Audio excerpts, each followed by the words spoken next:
किशन का हाथ देखकर गुरुजी गहरी सोच में पड़ जाते हैं और अब आगे। क्या हुआ गुरुजी? बेटा, तुम्हारे ऊपर बहुत बड़ा संकट आने वाला है। अरे गुरुजी, क्या इस संकट को टालने का कोई उपाय नहीं है? बेटा, ये संकट टल तो नहीं सकता, पर इसका कोई उपाय निकालो। जी गुरुजी, बताइए मैं क्या कर सकता हूँ? तभी गुरुजी बताने लगते हैं, तुम्हें अच्छे कर्म करने होंगे, आलस्य को त्यागना होगा और मेहनती बनना होगा। सिर्फ ये उपाय ही इस संकट को कम कर सकते हैं। जी गुरुजी, जैसी आपकी आज्ञा, अब मैं चलता हूँ। किशन उदास होकर अपने घर जाने लगता है।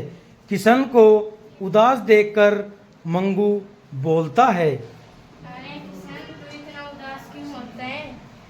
गुरुजी तो ऐसे ही बोलते रहते हैं। अरे मुझे तो वे बहुत ज्ञानी लग रहे थे। अरे कैसा ज्ञानी, कौन सा ज्ञानी? अगर वो ज्ञानी होता तो इस आश्रम में पड़ा रहता। बोल। अरे हाँ मंगू, बोल तो तू सही रहा है। अरे यार, मैं बोलता ही कहूँ, तू घर जाके आराम कर, आराम। और इतना कहकर दोनों अपने अपने घर चले जाते हैं। शाम को मुरली घर आता है। क्या रे किशन, मैंने सुना है कि तू आज फिर उस मंगू के साथ घूम रहा था। तभी किशन को गुरुजी की सलाह याद आती है और वो कहता है, अरे भैया, आपने सही सुना है, लेकिन इसमें मेरी कोई गलती नहीं है। और फिर किशन मुरली को एक एक करके सारी बात बताने लग जाता है। मुरली कहता है, अच्छा तो ये बात है, गलती तो वैसे तेरी भी है, लेकिन तूने सब सच सच बता दिया, इसलिए छोड़ रहा हूं तुझे, आगे से ध्यान रखना। जी भैया। अगली सुबह जब किशन सोया हुआ होता है, तभी मुरली आता है और क्या कहता है, किशन, मैंने तेरे लिए खाना बना रखा है, खा लेना, मैं खेतों पर जा रहा हूँ। जी भैया, मैं खा लूंगा।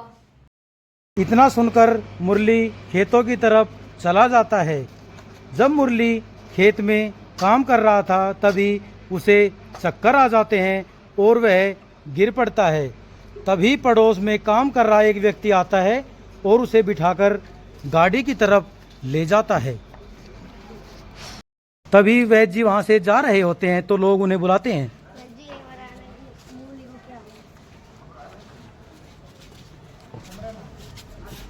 तुम इसे शहर के किसी बड़े हॉस्पिटल में ले जाओ, मुझे समझ में नहीं आ रहा है।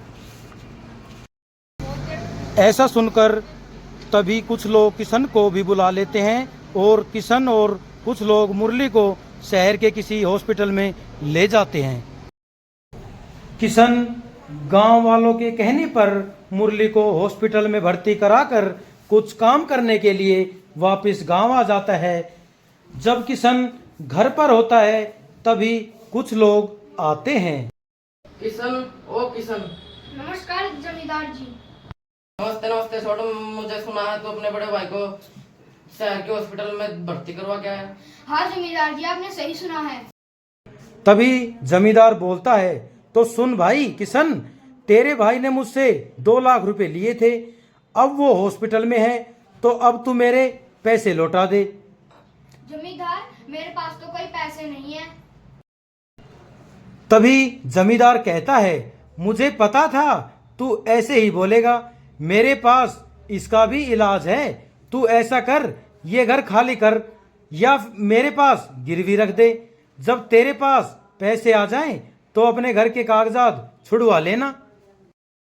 जमींदार की ये बात सुनकर किशन रोने लगता है और जमींदार से हाथ जोड़कर विनती करके क्या कहता है, किशन कहता है, ऐसा मत कीजिए जमींदार जी, ये घर हमारे माता पिता की आखिरी निशानी है। ये सब मैं नहीं जानता, ये घर खाली करवा दो, वरना मैं ये तोड़वा दूंगा। नहीं नहीं जमींदार जी, ऐसा मत कीजिए, मैं अभी घर खाली करता हूँ। ऐसा कहकर किशन घर खाली करके चला जाता है और वह एकांत में जहाँ जाता है, वहाँ पर बाबा पहले से बैठे होते हैं और वह वहाँ जाकर अपना बैग रख देता है और बाबा के सामने बैठकर जोर जोर से रोने लग जाता है। तो क्या हुआ?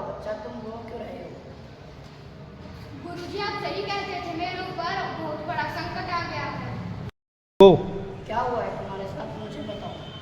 तभी किशन गुरुजी को सारी बात बताने लग जाता है। मुझे माफ कर दीजिए गुरुजी, मैंने आपकी बातों का किशन कहता है, मुझे माफ़ कर दीजिए गुरुजी, मैंने आपकी बातों पर विश्वास नहीं किया।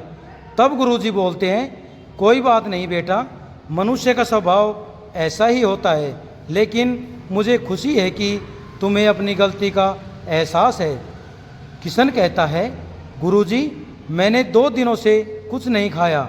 फिर गुरुजी अपने मंत्रों से कुछ करते हैं।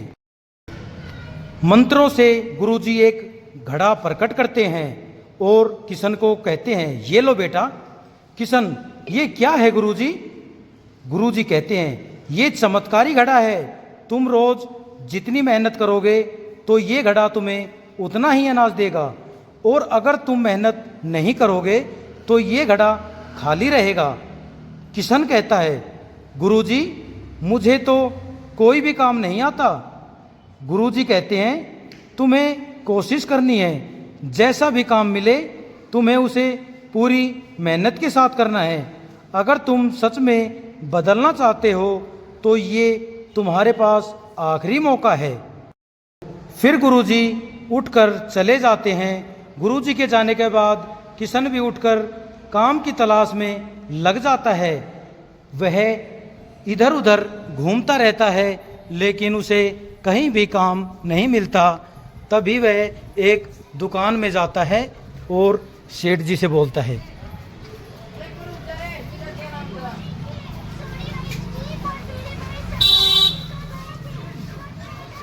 वो सेठ जी से बोलता है, सेठ जी क्या मुझे आपकी दुकान में कोई काम मिल जाएगा? सेठ जी बोलता है, नहीं यहाँ कोई काम नहीं है, और वह उदास होकर फिर वापस आ जाता है।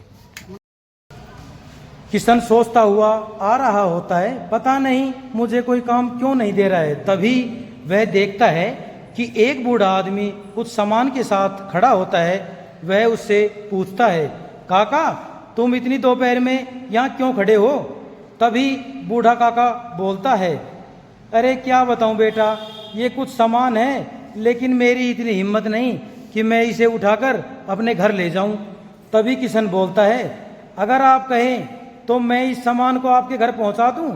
काका बोलता है, ठीक है बेटा, तुम्हारा बहुत बहुत धन्यवाद होगा अगर आप इसे मेरे घर पहुंचा दें। तभी किशन उस सामान को उठाकर उस बूढ़े के साथ चल पड़ता है,